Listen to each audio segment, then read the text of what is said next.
Alright mga kalapatids, may napansin ako dito sa breeder ko eh. Ito, tingnan nyo. Pabukas na yung simisilip na.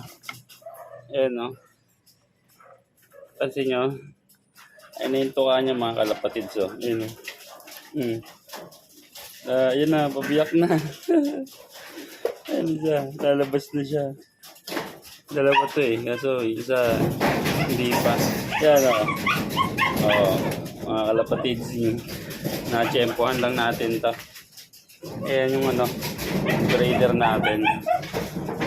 Itlog nila yan. Siguro maya pisa na to. Ayan o. Di ba? Konti-konti niya na eh. Pag nilimliman pa siguro ito mamaya. So ayan na lang po muna natin. Baka mamaya madisgrasya pa. Right? Ayan. O yan, naawin na ako ng nanay. Ayan. Ang kulit yun. Kumakatok-katok na siya eh. Siguro maya buo na tong shell niyan matatanggal. Ayan o, tignan mo. O ayan. Nakakatuwa lang mga kalapatids kasi naaktuhan natin ha. Ngayon lang natin na-aktuhan mabidyohan yung mga ganyang senaryo.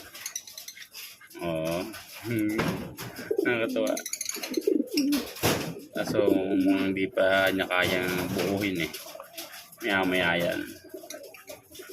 Yung pagkalimlim siguro nito. Ayan. Alright. Mamaya na lang mga kalapatids. At lilimliman na rin yan eh. Yan. Titingin yung nanay eh. Right? At ayan na nga mga kalapatids.